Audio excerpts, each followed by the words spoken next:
Colossenses 3, verso 23, diz o seguinte: tudo quanto fizerdes, fazei-o de todo o coração, como para o Senhor, e não para homens.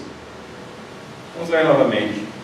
Tudo quanto fizerdes, fazei-o de todo o coração, como para o Senhor, e não para homens. Vamos orar mais uma vez. Senhor Deus, nosso Pai, tem misericórdia de nós. Nos ajuda essa noite, Pai. Me ajuda a expor essa palavra. E que Teu Santo Espírito possa trabalhar no meu coração, no coração de cada pessoa aqui essa noite, no coração de todos aqueles que ouviram essa mensagem, para que essa mensagem possa ser gravada em seus corações e possa de fato transformar as vidas dessas pessoas, as nossas vidas, a minha vida. Inclina, Senhor, os nossos corações à obediência à Tua Santa Palavra, nos dá entendimento, glorifica o Teu santo nome em nosso meio, em nossa vida, e nos auxilia para que de fato nós possamos viver da Tua glória e para que de fato nós possamos fazer as coisas todas que nos venham à mão para fazer, como se estivéssemos fazendo elas para Ti, e de fato estamos, e não para os outros. Dá-nos, Senhor, um coração apto para viver de uma forma solene, entendendo que nós estamos 24 horas diante da Tua presença e que em todas as coisas o Teu nome tem que ser glorificado. Em todas as nossas atitudes, as pessoas têm que glorificar o Teu santo nome. Sabendo a dificuldade disso, nós pedimos pelo Teu santo auxílio, pela Tua misericórdia e pela Tua graça. Amém. Irmãos, muitos de vocês lembram desse verso, assim como vão lembrar de 1 Coríntios 10, 31, que diz: portanto, quer comais, quer bebais, ou façais qualquer outra coisa, fazei tudo para a glória de Deus. Nós fomos criados com um objetivo, e o mundo dos filósofos, o mundo do ateísmo, as pessoas do mundo, elas caminham em busca de uma resposta para a pergunta: por que nós fomos feitos, por que nascemos, por que estamos aqui? As pessoas têm se questionado e as pessoas têm buscado em diversos lugares respostas para essa questão, e têm encontrado as respostas mais absurdas, e têm feito dessas respostas a filosofia, a cosmovisão de suas vidas, e com isso têm levado uma vida totalmente divorciada do propósito pela qual ela foi feita. O catecismo, breve catecismo de Westminster, que nós temos estudado aos domingos, estamos bem adiantados nele, mas lá na primeira questão, na primeira pergunta desse catecismo, ele faz o seguinte questionamento: qual o fim, qual o propósito principal do homem? E dá a resposta que o fim ou o propósito principal do homem é glorificar a Deus e gozá-lo plena e eternamente, e se alegrar nele e fruir de Deus plena e eternamente. Enquanto o homem não entender qual é o seu propósito principal, ele vai ficar a vida toda dando murro em ponta de faca. Ele vai tentar descobrir um objetivo para a sua vida, ele vai atrás de vários caminhos para suprir essa necessidade de se sentir útil, essa necessidade natural do ser humano de se sentir parte de alguma coisa. E ele vai acabar se associando com outras pessoas também em dúvidas, e muitas vezes tomando um caminho que as Escrituras chamam de caminho largo, passando por uma porta larga, por um caminho que pode satisfazer o seu ego, mas um caminho que leva à perdição.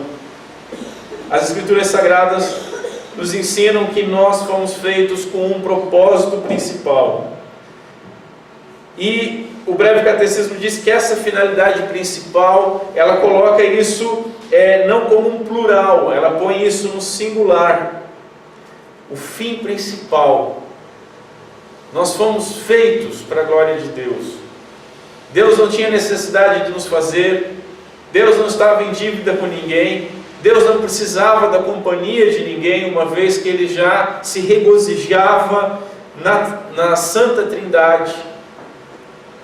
Ele não havia necessidade alguma de que criasse alguém para que Ele pudesse amar, porque Ele eternamente amava o Filho e o Santo Espírito de Deus.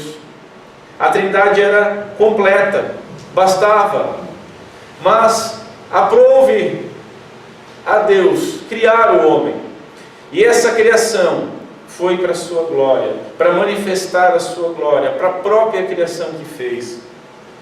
Notem que a questão, como os teólogos do Westminster colocaram, o fim principal do ser humano, eles colocam que o fim principal é glorificar a Deus e depois gozá-lo ou fruir de Deus plena e eternamente.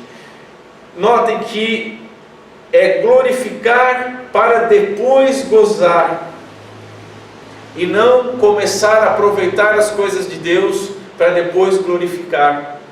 Não buscar suprir necessidades que o homem tem em Deus para depois glorificar. Não, o caminho a qual as Escrituras nos ensinam é que nós devemos glorificar a Deus. E esses dois âmbitos, apesar de o glorificar vir primeiro, eles são inseparáveis. Você, quando glorifica a Deus, você passa a gozá-lo, você passa a fruir de sua presença e de suas bênçãos. Isso é inseparável. O texto principal diz, o texto fala como principal, o fim principal, o propósito principal é glorificar a Deus, porque obviamente nós temos outros propósitos. Nós temos os propósitos da família, o propósito do trabalho, o propósito do estudo, vários outros propósitos para a nossa vida. Só que esses outros propósitos são propósitos secundários. E esses propósitos secundários, eles devem retirar a sua energia do nosso propósito principal. Esses outros propósitos, eles devem estar subordinados ao propósito principal. Somente quando nós colocarmos as coisas alinhadas, como as Sagradas Escrituras colocam, é que nós vamos encontrar de fato alguma felicidade já nessa terra, já nessa peregrinação, já nesse vale de sombra da morte, enquanto aguardamos novos céus e nova terra. Então, todos os outros propósitos que o homem estabeleça para si, todos eles devem conduzir a esse propósito. Os nossos estudos, o nosso trabalho, a condução da nossa família, a nossa comunidade de fé, tudo aquilo que nós fazemos, até mesmo o nosso lazer, as nossas necessidades básicas sendo supridas, tudo isso deve conduzir a esse propósito principal, que é o de glorificar a Deus. Como nós lemos, tudo o que fizerdes, fazei-o de todo o coração. O que é tudo o que fizerdes? O que fica fora do tudo que fizerdes? O que nós poderíamos pegar assim? Não, existe alguma coisa na minha vida então que eu deva fazer, ou que eu possa fazer, ou que eu tenha alguma liberdade de fazer, que não precisa ser feito para glorificar a Deus. Deve existir alguma coisa que eu posso fazer como para que homens, e se nós somos homens, notem o seguinte, tudo que nós fazemos para o outro deve ser feito como que para o Senhor.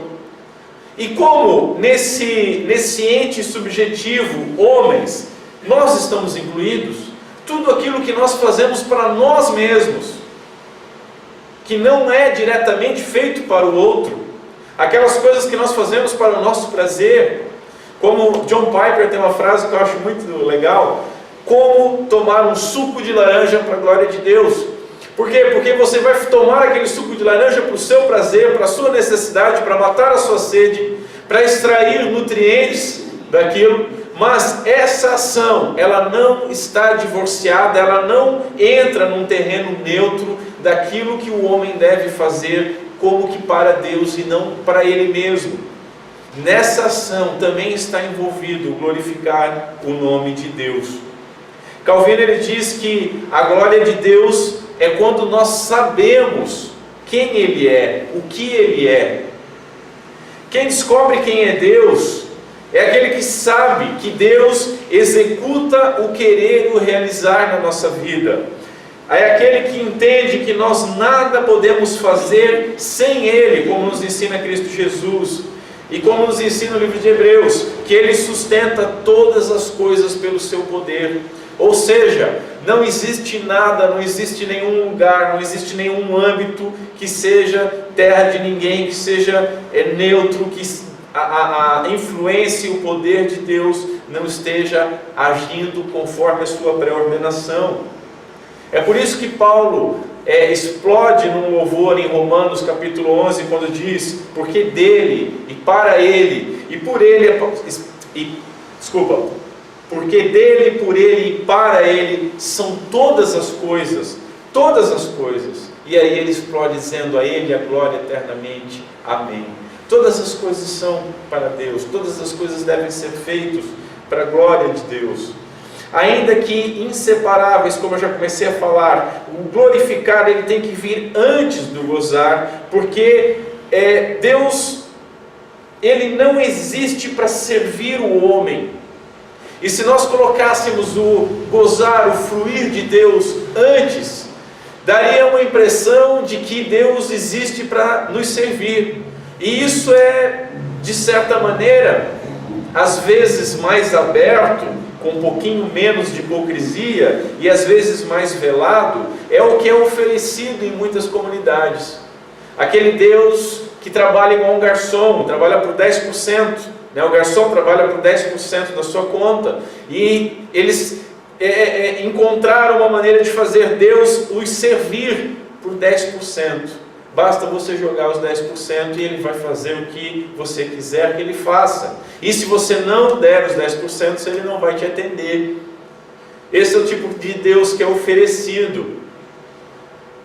Esse é um Deus que lobos mercenários criaram a sua imagem e semelhança e tem vendido em muitas comunidades. E tem sido, infelizmente, muito aceito, porque as pessoas procuram satisfazer o comichão dos seus ouvidos, procuram deuses conforme o seu ventre, e não o Deus que é revelado nas Sagradas Escrituras. Então, o homem ele é criado para a glória de Deus, de tal maneira que o fluir, o gozar a Deus, se ele for enfatizado antes de glorificar a Deus, isso vai resultar ou numa religião mística, aquela religião que ela é relacional, relativista, aquela religião que não tem princípios de culto, aonde as pessoas podem fazer todo tipo de bagunça, todo tipo de esculacho com o nome santo, podem dançar, gritar, falar algumas palavras estranhas, alguns lugares até pessoas resolvem engatinhar e correr e não sei o que lá, e fazer de conta que isso seja um culto a Deus.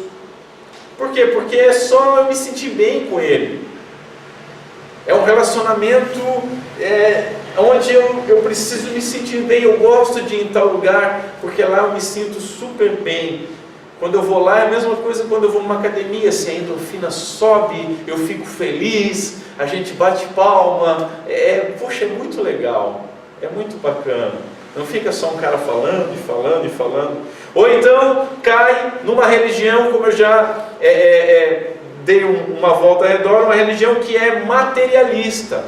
Uma religião onde o único propósito dela não é a glória de Deus, não é em Deus vir salvar o seu povo, mas em Deus servir o seu povo com bens efêmeros, com bens e prazeres que vão se extinguir em pouco tempo. Por que glorificar a Deus? Por que nós devemos glorificar a Deus? Primeiro, porque Ele é o doador da nossa vida. Isso já seria um motivo mais do que suficiente. Se nós entendermos que Ele é o doador da vida, nós temos motivos mais que suficientes para glorificá-lo. Tudo que nós temos vem completamente dele. Paulo fala num momento maravilhoso: o que tu tens que não recebeste. As pessoas passam por cima desse verso e como se ele não tivesse escrito nas Sagradas Escrituras. O que você tem que não recebeu? E se você recebeu, por que tu te vanglorias como se não tivesse recebido? As pessoas afirmam: eu fiz tal coisa, eu fiz tal obra, eu sou subidor de monte, eu fiz aquilo, eu fiz aquele outro, eu tenho feito por merecer. Mas tudo nos foi dado, a vida nos foi dada, aonde a nossa vida existe foi dado, tudo foi criado por Deus, para a glória de Deus. O ar nos foi dado. As pessoas correm atrás de tantas coisas, esquecem que simplesmente, por graça e misericórdia, Deus continua nos fornecendo ar, e vai continuar nos fornecendo, mesmo que aqueles apóstolos do aquecimento global, aqueles alarmistas falem que não vai acabar. Pode falar quanto quiser. Deus fez um pacto com o homem: enquanto houver mundo, vai ter inverno, verão, outono, primavera, vai ter tudo bonitinho, conforme a sua vontade. Se Ele quiser cessar alguma coisa, Ele cessa. Mas tudo que nós temos vem completamente dEle. Ele é o Criador de todas as coisas e o único Criador. O homem não cria nada, a partir do nada ao menos. Nós temos, sendo a imagem e semelhança de Deus, a capacidade de criar com coisas já criadas. Mas Deus é o único que cria do nada. Existem comunidades que colocam Satanás, que é uma criatura, como um criador. Isso é criação de Satanás, isso é criação do diabo. Queridos, Satanás é criatura. Ele não tem poder de criar. Tudo vem completamente de Deus. Tudo que temos é por meio da sua graça e misericórdia. Portanto, para Ele deve ser o louvor de todas as coisas. Em segundo lugar, porque todas as criaturas glorificam a Deus.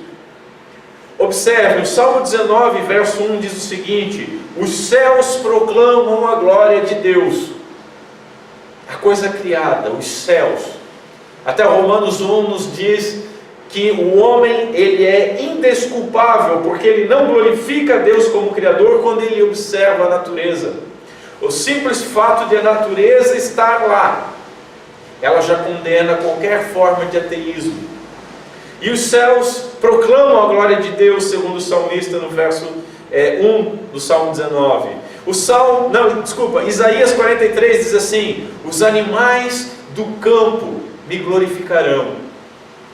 Notem, os céus proclamam a glória de Deus, os animais do campo glorificarão, toda a criação glorificará a Deus, exceto o homem. Será que isso já não seria motivo suficiente para o homem entender que ele deve glorificar a Deus? Todas as coisas que foram criadas foram ditas o seguinte: é muito bom. É bom. Ao homem foi dito, quando foi criado o homem, Adão e Eva, e isto é muito bom. A coroa da criação, como diz as Escrituras, será que a coroa da criação ela estaria isenta de glorificar a Deus, já que toda a criação o glorifica? Seremos nós enquadrados naquela condenação de Romanos 1, de sermos indesculpáveis de glorificar a Deus por seus atributos? Toda a criação geme, toda a criação suporta angústia na expectativa da revelação dos filhos de Deus. Paulo diz isso em Romanos. E justo estes, os filhos de Deus, eles se calarão? Justo eles não glorificarão a Deus? Irmãos, se for assim, é uma pena nós termos sido criados. Seria um desperdício nós termos sido criados. Terceiro lugar, porque todas as nossas esperanças dependem de Deus, dependem dele. Salmo 39, verso 7, tu és a minha esperança. Salmo 62, porque dele vem a minha esperança. Salmo 87, todas as minhas fontes estão em ti. Salmo 73, quem tenho mais eu no céu? Não há outro em quem eu me compraza na terra. Poderemos falar ainda daquele que se faz maldito por fazer do homem o seu braço forte, daquele que se faz bendito por fazer do Senhor o seu braço forte. Nossas esperanças todas dependem dele. Nós começamos a glorificar a Deus aqui já. A pergunta é respondida de tal maneira que o propósito principal do homem é glorificar a Deus e gozá-lo plena e eternamente.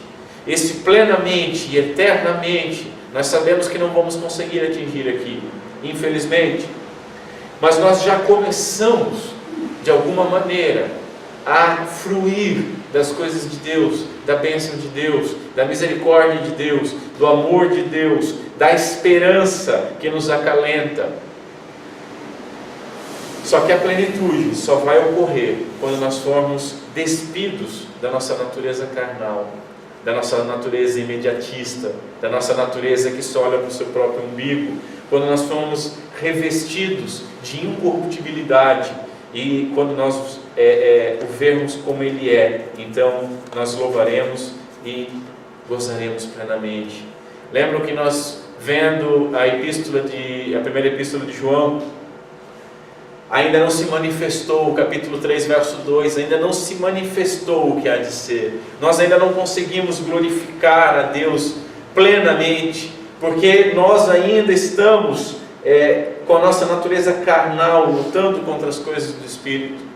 Nós ainda estamos lutando para mortificar a carne, lutando contra o pecado. Nós ainda não o vimos como Ele é, mas nós temos a esperança, porque o verso continua.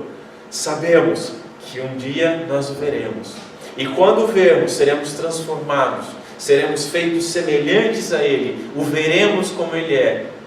E que dia glorioso, pelo menos para os filhos de Deus, porque poderão gozá-lo pleno e eternamente. E que dia terrível para aqueles que estiverem fora da graça, para aqueles que estiverem debaixo da condenação da lei, porque vão enxergar aquilo que de fato desprezaram e vão receber o que merecem. A glória de Deus, ela não só será revelada a nós, mas em nós. Nós não só a veremos, mas nós faremos parte. Aquilo será imanente também no homem, e isso já inicia aqui.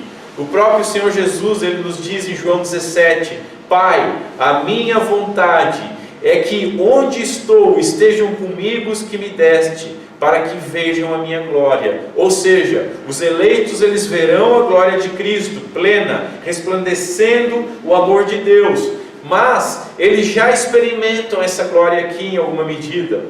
Ainda em João 17, 2 versos antes, no verso 22, diz o seguinte: eu lhes tenho transmitido a glória que me tens dado. Notem, isso é Cristo Jesus orando para o Pai. E a glória que o Pai lhe deu, já Cristo Jesus tem nos transmitido. E para que Ele tem transmitido? Para que sejam um, como nós somos. Isso é maravilhoso. Por isso que a gente vê lá em 1 João os 3 testes para nós sabermos se de fato somos cristãos. O primeiro teste da obediência, o segundo teste do amor comunitário, e o terceiro teste, o teste doutrinário, o crer em Cristo Jesus conforme as Escrituras nos ensinam, e não conforme nós achamos, ou conforme alguém achou e nos instruiu, mas conforme as Escrituras. Mas focalizem novamente o segundo teste, o amor comunitário. João é chamado do apóstolo do amor. Ele escreve muito sobre o amor, a sua epístola fala muito sobre o amor. E nessa epístola que ele fala sobre o amor, ele faz uma divisão entre os filhos de Deus, que sabem que são filhos de Deus, por quê? Porque amam os irmãos. E os filhos do diabo? Porque os filhos do diabo têm ódio. E aqueles que têm ódio são igual a Caim, são homicidas, segundo Jesus Cristo no Sermão do Monte. Como Marquinhos falou na liturgia, basta o odiar para tornar alguém um homicida perante Deus. A gente tem visto isso na primeira epístola de João. Mas Cristo Jesus tem transmitido a nós a glória que foi dada pelo Pai, para que nós sejamos um com Ele. Isso é muito grandioso. Isso é muito louco. Isso é demais para um recipiente tão pequeno quanto as nossas mentes para conseguirmos entender. Mas nós podemos, pelo menos, empiricamente, experiencialmente, sentir isso na prática, no amor comunitário, no amor entre os irmãos, no amor entre aquelas pessoas que são tão diferentes de nós. A igreja, a comunhão dos santos, o ser corpo de Cristo, qual é a cabeça desse corpo, ser um com os irmãos, nos faz sermos também um com a Trindade. Claro, diferentes, totalmente diferentes, eles são Deus, mas ser um. Pai, a minha vontade é que onde eu estou estejam comigo os que me deste, para que vejam a minha glória, e Ele tem transmitido essa glória, para que sejamos um. Ainda mais, lembremos da advertência de Paulo. Nós estamos falando de esperança. A nossa esperança tem que estar em Deus. E Paulo diz: se a nossa esperança em Cristo, ela se limita apenas a esta vida, somos os mais infelizes de todos os homens.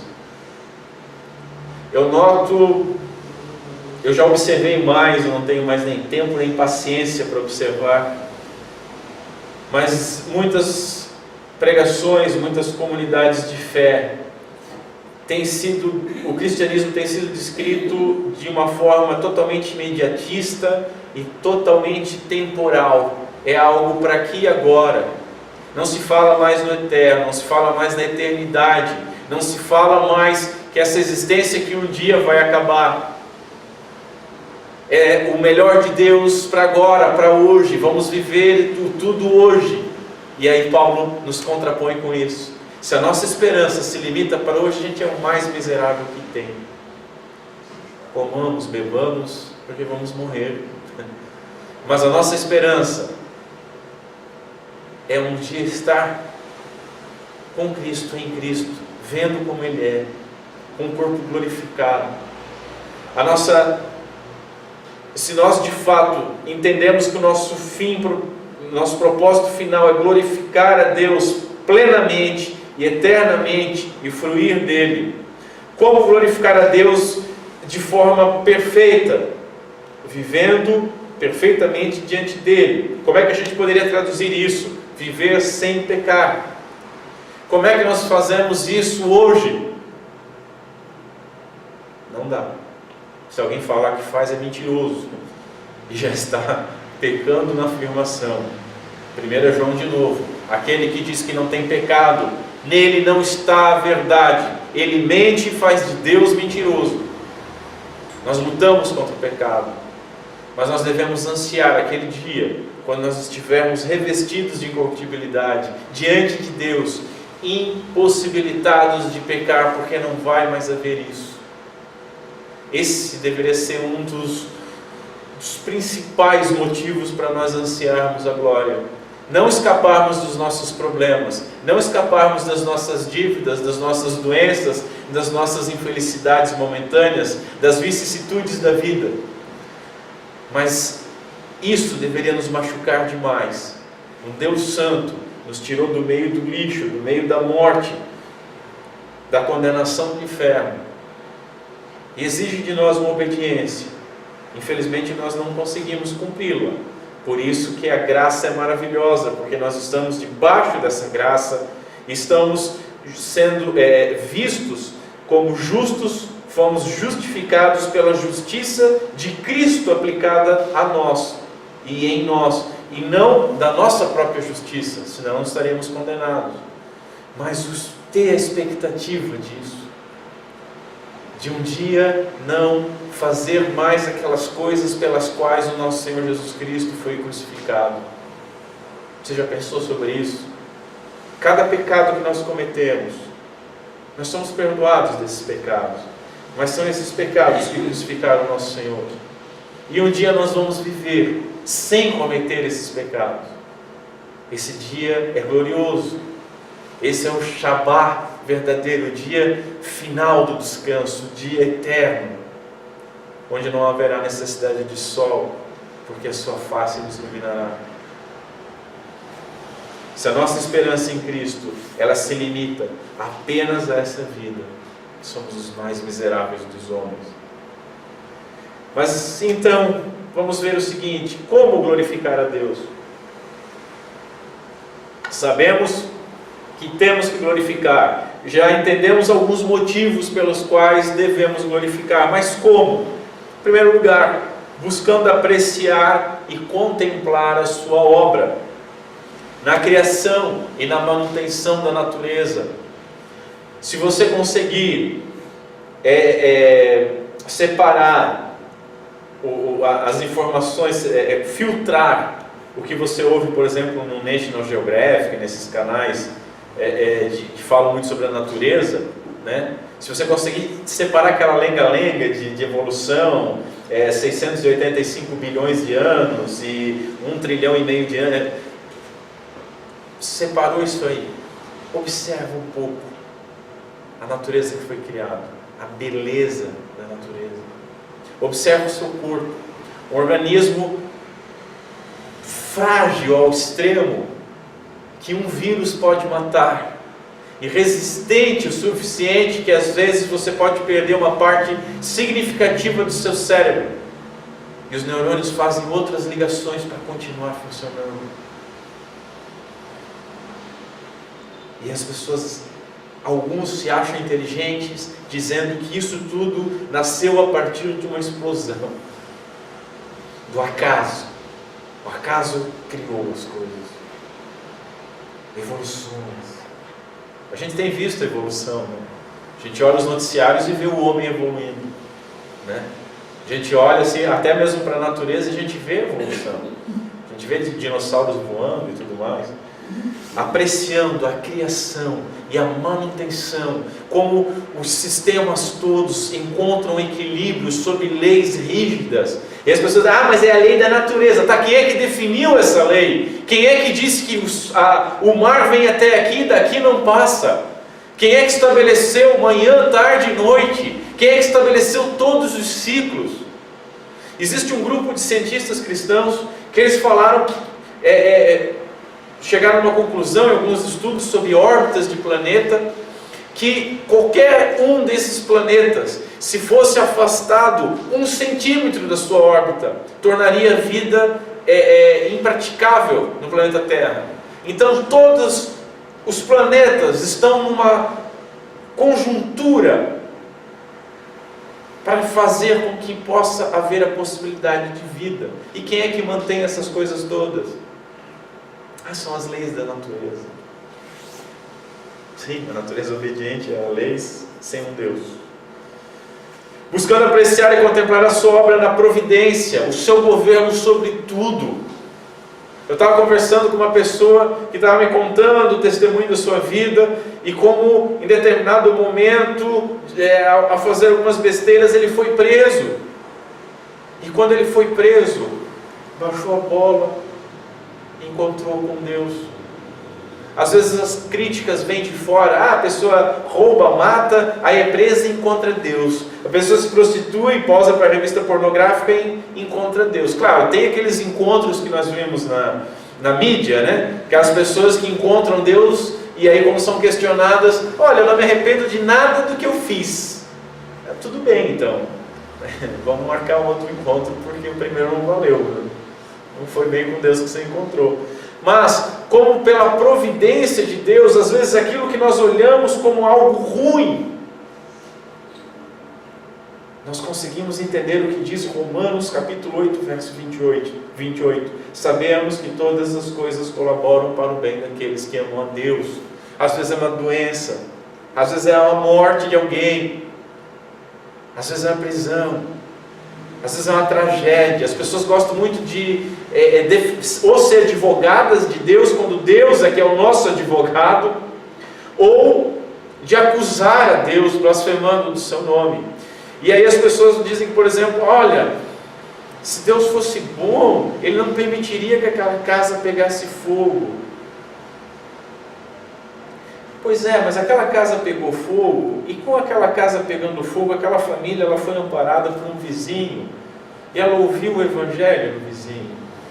E a filha, que estava indo por um caminho de drogas e prostituição, ela encontrou com o Senhor. Aliás, o Senhor a encontrou. Hoje eles estão na igreja. Tu ainda está conseguindo ver o mal do incêndio? Deus, na sua providência, faz com que as coisas todas vão se encaminhando.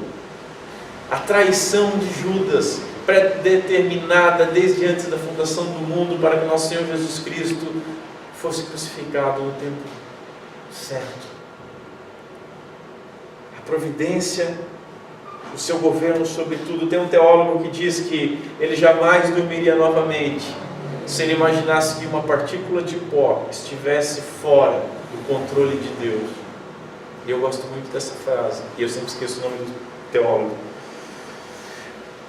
A obra de Deus, contemplar ela, nós glorificamos a Deus quando contemplamos ela na nossa salvação, lembrando de quem nós éramos, da onde nós saímos, o que nós, aquilo que nós fomos perdoados, as coisas que nós fomos perdoados, a filiação que nos foi proposta. Gente, 1 João de novo, capítulo 3, está muito fresco ainda na cabeça, verso 1. Vede que grande amor nos tem concedido o Pai, a ponto de sermos chamados filhos de Deus.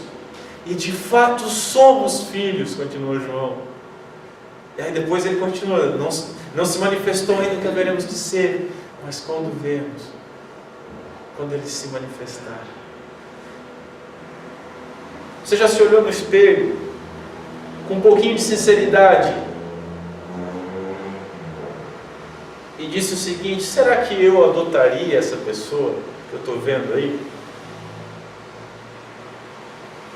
Será que eu adotaria? Será que eu chamaria de filho essa pessoa que eu estou vendo no espelho? Será que essa pessoa que viveu uma vida toda fazendo todas as coisas contrárias à minha vontade, me odiava, merecia a minha condenação, e eu não vou adotá-lo e fazer co-herdeiro com meu filho unigênito, e fazer herdeiro de todas as bênçãos e promessas das Sagradas Escrituras, e dar tudo aquilo que ele não merece, e não dar aquilo que ele merece? Você já fez essa pergunta para você? Porque eu sinceramente eu não me adotaria, eu não me perdoaria, eu não faria nada, nem a mim, quanto mais aos outros. A salvação, a graça de Deus, o favor imerecido de Deus é algo inexplicável. Nós temos que olhar Efésios 1 pelo beneplácito, pelo prazer, pelo desejo da sua vontade. Ele quis e fez. Isso deve, porque ele quis, porque ele fez, porque ele desejou. Não havia nada em nós, muito pelo contrário. Nós devemos apreciar essas coisas, assim nós glorificamos a Deus. E na esperança, olhando sempre para o autor e consumador da nossa fé, não para o momento, não para as dificuldades de agora, mas olhando para frente, não para as coisas que para trás ficaram, mas para frente.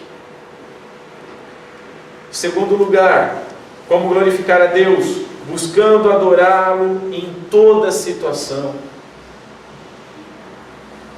Quer comendo, quer bebendo, quer fazendo qualquer outra coisa, que seja tudo feito para a sua glória. Esse é outro verso que a gente despreza. tudo que nós fazemos deve ser feito para a sua glória. Eu já falei do Piper, tomar um suco de laranja. Deixa eu ir um pouco mais a fundo e escandalizar os irmãos. Quando você vai fazer as suas necessidades, também deve ser feito para a glória de Deus. Pessoas têm que ser internadas, passar por tratamento por isso. Você glorifica a Deus por tudo que você tem e você faz. Você acorda, você enxerga, você ouve, você anda, você se alimenta, você faz as suas necessidades, você conversa, você tem uma comunidade de fé, você tem família. Ah, mas eu não tenho isso, mas você tem aquele outro. E todos os relacionamentos, com todas essas coisas dadas, devem ser feitos para a glória de Deus.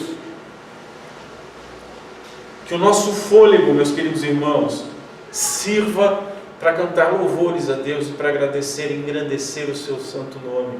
Senão, para que ter fôlego? Que a nossa alimentação seja para nos fortalecer ao serviço, ao servir aos outros, a ser servo de Deus. Os puritanos, eles se alimentavam e a oração deles era sempre... Eles se alimentavam o suficiente para obterem energia para glorificar a Deus.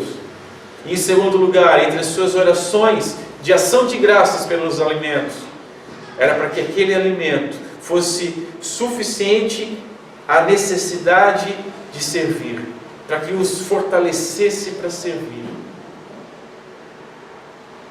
Que diferença de nós ouvirmos: crente não bebe, crente não fuma, mas come. Que a nossa alimentação seja para fortalecer o serviço, que a nossa inteligência seja para buscar entender a sua lei e o seu evangelho, que os nossos pensamentos sejam para nos deleitarmos em suas maravilhas, que busquemos uma vida que vale a pena ser vivida. A sua vida vale a pena ser vivida? O salmista no Salmo 119 diz o seguinte, no verso 175: permite-me viver para que eu te louve e que tuas ordenanças me sustentem. Vamos dar uma olhadinha nesse verso.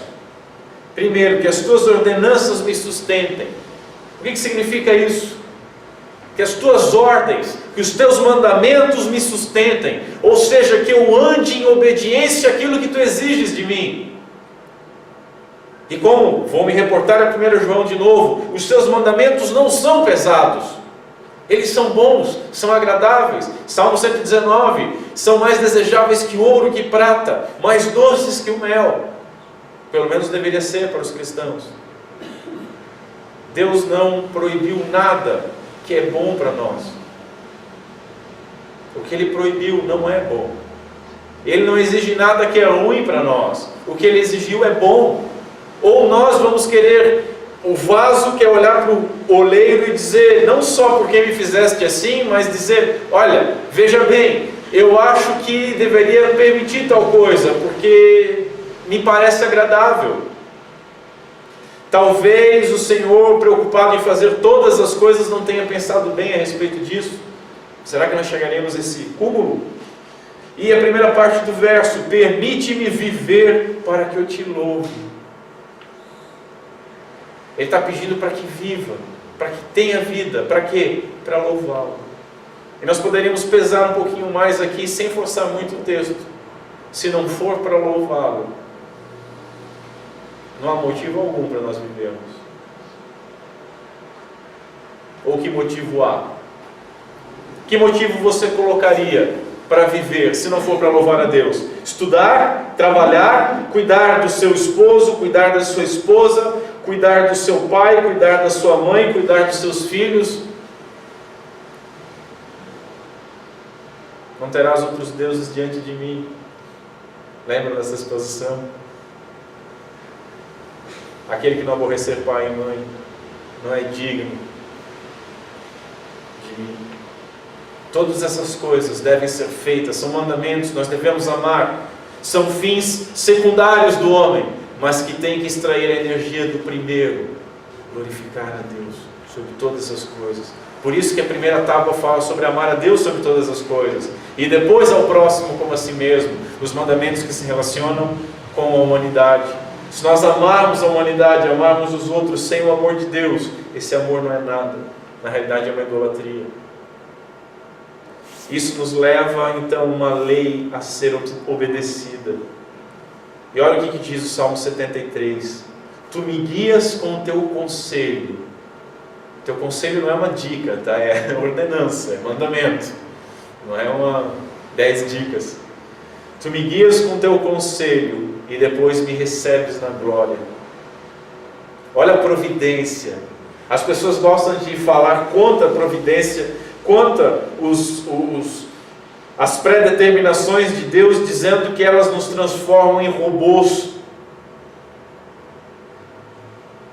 Pensamentos fúteis. Tu me guias com o teu conselho, com as tuas ordenanças. O que o salmista está dizendo? Olha, nos teus mandamentos tu vai me guiando conforme a tua vontade, e depois de tu me guiar, tu me guia para me receber.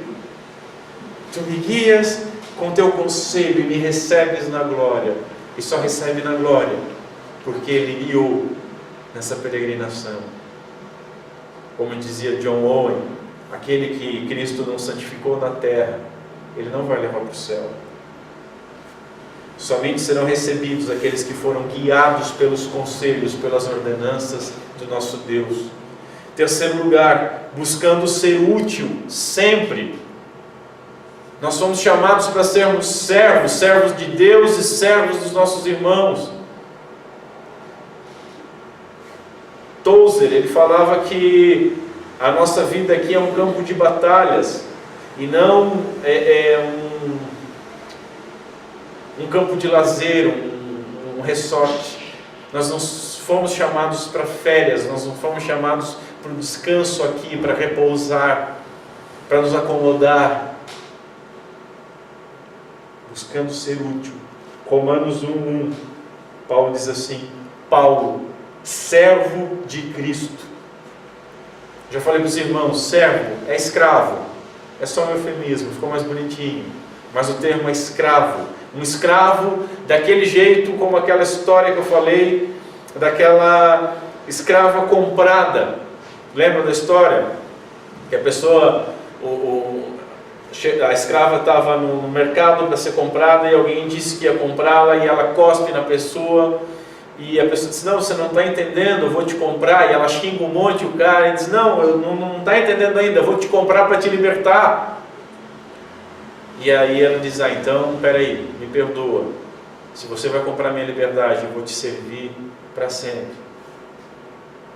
Servos. Paulo, servo de Cristo. Nós fomos libertos de uma escravidão a qual nós não tínhamos nenhum domínio. Nós servíamos o pecado, nós servíamos as concupiscências da nossa carne. Aquilo, nós éramos iguais a animais. Aquilo que nós queríamos fazer, nós fazíamos. Às vezes não fazíamos porque faltava-nos algo que talvez sobre em alguns animais: coragem. Somente isso. Algum pudor. Não vergonha na cara, mas medo de ser envergonhado. Aquilo era compulsivo e nós fomos libertos disso para sermos escravos de Cristo. Escravos como? Servos, servi-lo, obedecê-lo em amor, em laços de amor. Viram a diferença? Nós devemos usar, irmãos, os talentos que nos foram dados. Não podemos enterrar esses talentos. Que nós não sejamos como aquele servo inútil que enterrou os talentos naquela parábola que nosso Senhor Jesus Cristo contou. Ao final, o que foi dito? Lançai-o para fora nas trevas, ali haverá choro e ranger de dentes. Que nós não sejamos como aquela figueira infrutífera, a qual o nosso Senhor amaldiçoou e ela secou. Entendam o seguinte: pior do que não ter frutos é fingir ter frutos. Se os irmãos lembram do texto, é dito que não estava na época de ter frutos naquela figueira, só que ela estava bem verde, as suas folhas estavam verdes, como que na época de dar frutos. Ela estava passando uma imagem de que teria frutos. E o nosso Senhor aproveitou isso para nos ensinar uma lição. Pior do que você não ter algum fruto de justiça, algum fruto do Espírito Santo, pior do que você não ser de fato útil, é você fingir. Porque você pode até enganar os seus amigos, você pode até enganar o seu pastor, mas você não engana Deus. Quarto, buscando orar sempre. 1 Tessalonicenses, orai sem cessar, e em tudo dai graças, porque esta é a vontade de Deus em Cristo Jesus para convosco. O que era tudo mesmo que a gente viu lá no início? Era tudo, né? Fazer tudo era para fazer tudo. E orai sem cessar, e em tudo dai graças. A gente tem dado graças em tudo? Ou só quando as coisas são favoráveis? Ou só quando as coisas nos agradam? Quando você ora, você obedece a Deus. Quando você obedece a Deus, você o glorifica. E quando você o glorifica, você está obedecendo e você está orando. Que a nossa oração seja para a sua vontade se cumprir sempre. Sempre. Sempre. Quantas vezes nós oramos pedindo livramento? Quantas vezes nós lembramos e oramos, afasta de mim esse cálice? Mas quantas vezes nós temos orado, seja feita a tua vontade? Quantas vezes nós temos orado, dando graças em tudo? Senhor, deu tudo errado, louvado seja o teu santo nome. Eu não entendo agora, está doendo, eu estou frustrado, eu estou derrotado, mas há propósito nisso. Os teus caminhos são mais altos que os meus caminhos. Eu não preciso compreender agora, eu só preciso glorificar o teu santo nome. Eu não queria estar por esse caminho, Senhor, mas me ajuda. É fácil falar isso. Falar é fácil, cumprir é que são elas. Você olhar uma pessoa deitada, sem vida, e você conseguir dizer, Deus deu, Deus tirou, louvado seja o nome do Senhor. Dai graças em tudo, e tudo é tudo. Quinto lugar, buscando a felicidade dele e nele. Entendam, buscando a felicidade dele não é nós colocarmos um sorriso no rosto de Deus, tá? Isso não existe. Buscando a felicidade que ele provê. A felicidade dele é a felicidade que ele nos dá e nele. Devemos saber o que é ser feliz e como ser feliz. Que tipo de cristianismo nós professamos? A alegria do Senhor, ela é uma ordem para nós. Você já parou para pensar nisso? Porque o cristianismo hoje está dividido entre um macaqueamento, um circo, um carnaval em alguns lugares, onde se busca alegria em tudo menos no Senhor, ou em uma coisa mais sombria.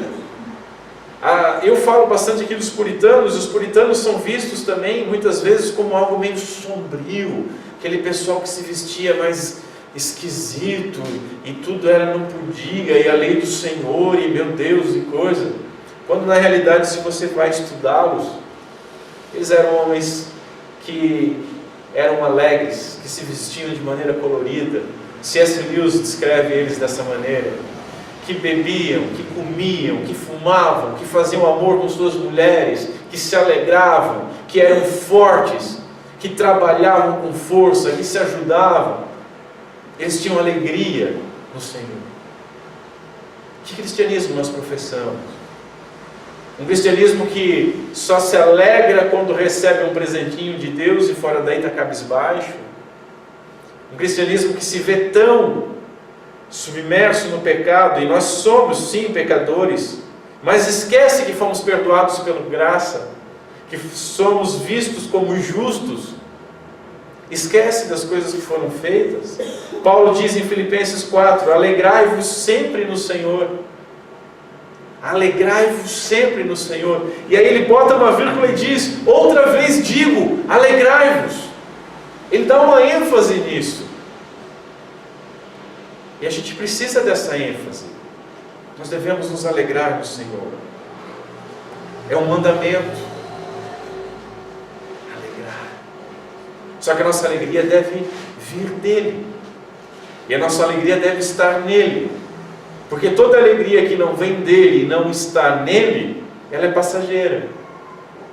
É a alegria do carro até o primeiro risco no carro. É a alegria da casa até a primeira infiltração na casa. É a alegria do relacionamento até a primeira discussão. É a alegria do filho até a primeira fralda ser trocada, ou a primeira noite em claro, com dor de ouvido. São alegrias que vão embora. Thomas Watson, um puritano, ele afirma que a religião, ela não tira a nossa alegria, mas ela refina a nossa alegria. Ela não quebra a nossa harpa, mas ela afina a nossa harpa com a nossa vida, para que nós possamos glorificar a Deus. Nós temos sido alegres? Eu pergunto para você, nós temos buscado a alegria no melhor, ou temos olhado somente para aquilo que nós queremos? Quem vive para o prazer carnal, vive pouco e vive mal. Vive pouco, que eu digo, porque não vive as coisas grandiosas. Um filósofo chamado Sêneca, ele dizia que o viver bastante não era viver até os cabelos ficar brancos, porque isso significa só existir bastante tempo. A pessoa podia viver bem pouco, mas a intensidade como ela vivia. Você pode encontrar pessoas de 90 anos, de 100 anos, que na realidade viveram bem pouco, talvez 1 ou 2 semanas. Deixa eu passar isso aqui para frente. Em sexto lugar, buscando adorar conforme os seus preceitos. Nós temos estudado isso nos 10 mandamentos e tem sido difícil. Pelo menos se tem difícil para mim pregar, eu imagino que tem sido difícil para os irmãos ouvir. O culto solene, ele deve ser grave, ele deve ser solene, ele deve ser com ordem e decência, ele deve ser conforme descrito nas Sagradas Escrituras.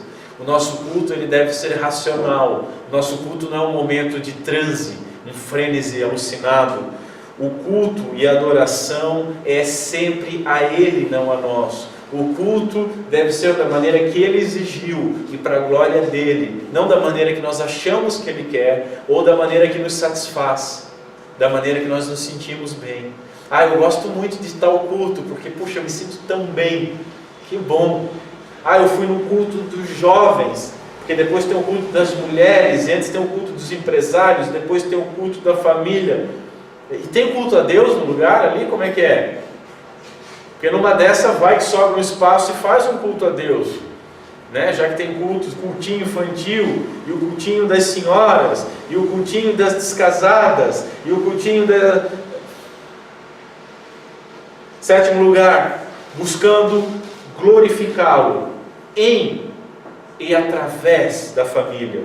De que maneira? Vamos falar dos mandamentos de novo. Cuidando e honrando os nossos pais. Se você não honra os seus pais, como é que você vai honrar a Deus? Cuidando e honrando dos nossos cônjuges.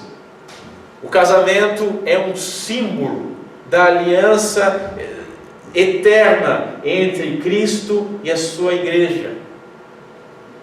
Cuidando e educando dos nossos filhos. Oitavo lugar, buscando a nossa satisfação nele, não em outras coisas, nele. Ele é melhor que tudo. Entendam o seguinte: o Criador é melhor do que qualquer coisa criada. Qualquer coisa criada é menor, é limitada, é temporal. O Criador é maior, é melhor. Ele é melhor do que saúde. O que adianta você ter saúde e ir para o inferno? O que adianta você ter saúde e ser totalmente solitário e sem esperança? Ele é melhor do que riqueza. O que adianta você ser rico e ter uma vida tão frustrada que não resta mais nada, além de você enfiar uma bala no meio da testa?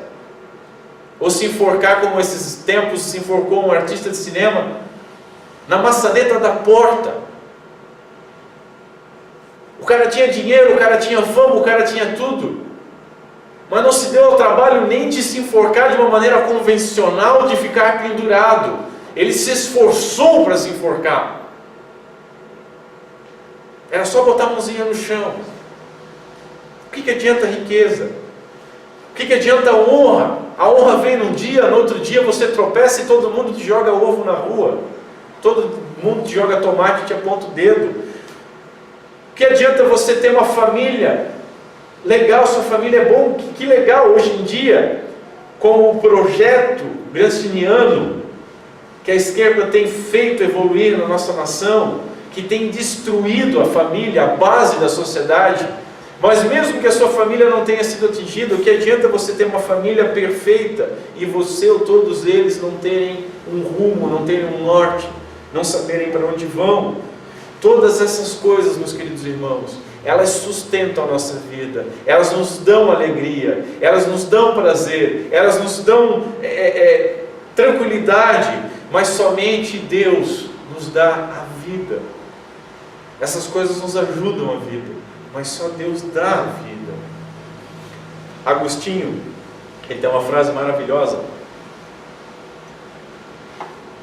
que diz assim: Tu nos criaste para Ti mesmo, ó Deus, e o nosso coração está desassossegado até encontrarmos repouso em Ti. Nós somos criados para a glória de Deus. E o nosso coração ele pode buscar suprir isso em qualquer outra coisa, mas vai estar sempre desassossegado, insatisfeito, enquanto não se alegrar nele.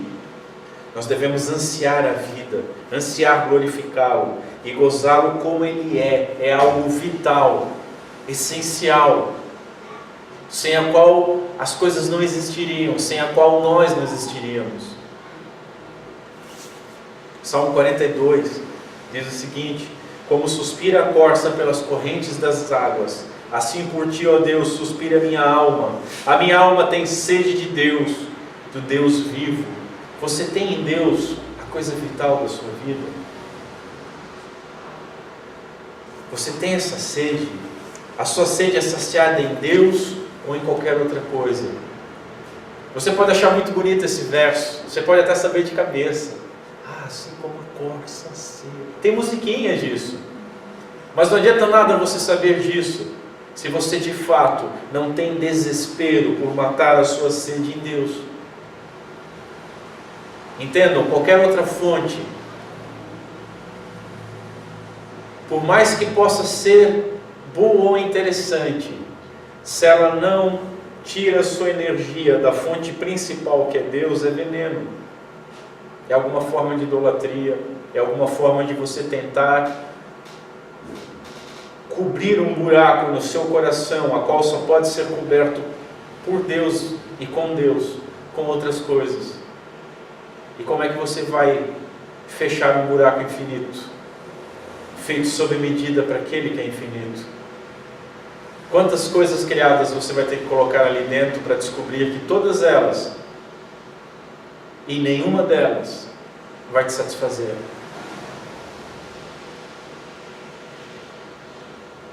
Thomas Watson, indo para o final, ele ainda diz o seguinte: Então que o sedento seja levado a um oceano de pura água e se satisfaça. Se há o suficiente em Deus para satisfazer os anjos, haverá também o suficiente para nos satisfazer, diz ele. Aquele que tem sede, lembra do nosso Senhor Jesus Cristo, aquele que tem sede, venha e beba da água da vida. Aquele que tem sede. Você tem sede? Água da vida. O que Cristo quis dizer com água da vida? É água que satisfaz, é água que não se esgota, é água que não enjoa, é água que cura, é água que refrigera, é água que flui direto do trono de Deus, é água que flui do interior daqueles que creem em Cristo Jesus, conforme diz as Escrituras. É água que só conhece aqueles que o adoram, em espírito e em verdade. Aqueles que sabem que o seu propósito maior é glorificar a Deus e gozá-lo plena e eternamente. Para encerrar, gostaria de deixar mais uma frase do Thomas Watson: A finalidade da sua existência é mais importante que a sua própria vida. Qual é o propósito principal do homem? Glorificar a Deus e gozá-lo pleno eternamente. A finalidade da nossa existência é mais importante do que a nossa própria existência. Porque se não tiver finalidade, para que nós estamos aqui? Talvez dessa janela dê uma altura suficiente para nós morrermos. Vamos pular. Não há propósito. Para que continuar trabalhando? Para que continuar sofrendo, pagando conta, se incomodando, tendo dor, entrando em declínio de saúde? Se não for para ter esperança e ansiar, e glorificar, e esperar, já iniciar um gozo, um fruir, e ansiar que isso seja tornado pleno e eterno, não vale a pena viver. Por isso, queridos, tudo que nós fizermos, nós temos que fazer de todo o coração, como que para o Senhor, e não para com homens. É assim que o cristianismo deve ser visto para os de fora. Quando você faz as coisas para a glória de Deus, quando você faz as coisas como para Deus e não para homens, você sempre vai fazer o excelente. E se você é cristão, quantas vezes aquilo que você fez para os outros foi feito como se fosse para o Senhor? Foi feito com excelência. Quantas vezes você, já que o Marcos falou no início da trave do cisco no olho, então vimos a trave, vamos dar uma olhadinha no cisco para voltar para a trave. Quantas vezes você encontrou um cristão que ele fez as coisas para você como se fosse para Deus e não para você? Na minha empresa eu tenho uma política de ficar com os 2 pés atrás quando alguém diz que é cristão. Eu já fico desconfiado.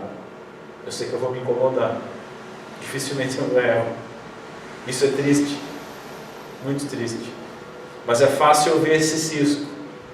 E aí eu pergunto para mim mesmo, para você, vamos ver a nossa trave. Quantas vezes as pessoas que trabalham comigo ou que eu forneço alguma coisa viram que eu fiz as coisas como que para Deus e não para elas? Nosso fim principal é glorificá-lo e gozá-lo pleno eternamente. Vamos ficar em pé e orar.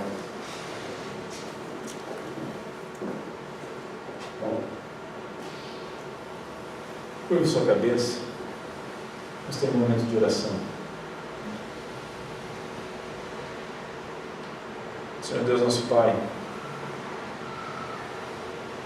antes de mais nada nós pedimos, eu peço em nome dos meus irmãos, em meu nome, perdão. Como nós somos nécios, Senhor. Quando Tu nos coloca aquilo que é glorioso, aquilo que é bom, aquilo que é excelente, aquilo que dá prazer, aquilo que nós devíamos ansiar, aquilo que poderia nos satisfazer, Tu coloca isso diante de nós e para nós isso é difícil, beira o impossível. Nos perdoa, Senhor. Nos visita com a Tua graça e misericórdia, nos perdoa. Muda as afeições dos nossos corações, Senhor. Que os nossos corações possam se inclinar a Tuas leis, às Tuas ordenanças. Que os nossos corações possam entender a Tua graça, a Tua misericórdia, o Teu amor. Que os nossos corações possam entender que aquilo que Tu exige de nós é para o nosso bem. É para nós termos um propósito de vida, para nós cumprirmos o propósito pela qual nós fomos criados. Eu peço, Senhor, para mim e todos que estão ouvindo, nos ajuda a viver esse caminho excelente, nos ajuda a glorificar o Teu santo nome, digno de ser adorado, 3 vezes santo, nos ajuda a glorificá-lo em toda e qualquer situação, em tudo aquilo que nós fizermos, em todas as coisas que nos foram colocadas a fazer, em todas aquelas coisas que nos alegram, que em tudo nós possamos glorificar o Teu santo nome. E que em tudo nós possamos fazer para a glória do Teu nome. Senhor, isso evitaria muitos deslizes e pecados. Quando nós estivermos passando pelas nossas tentações, Senhor, Que o Teu Santo Espírito possa nos fazer lembrar, se levar aquela tentação a termo pecando, se isso vai glorificar o Teu nome ou não, e que isso possa ser um freio, Senhor. Tem misericórdia de nós, Pai. Nós somos tão endurecidos, tão empedernidos, que até quando o excelente nos é proposto, nós temos dificuldade. Mas glória ao Teu santo nome, porque a Tua palavra nos ensina que quem efetua o querer e realizar é o Teu Santo Espírito em nós. Por isso nós nos curvamos humildemente e pedimos: efetua em nós o querer glorificar o Teu santo nome sobre todas as coisas, em todas as coisas, e o gozar plenamente do Teu santo nome, a Tua graça, a Tua misericórdia. E não só o querer, mas o realizar. Glorifica o Teu santo nome em nossa vida, Senhor. É o que nós te pedimos em nome de Cristo Jesus. Amém. Amém.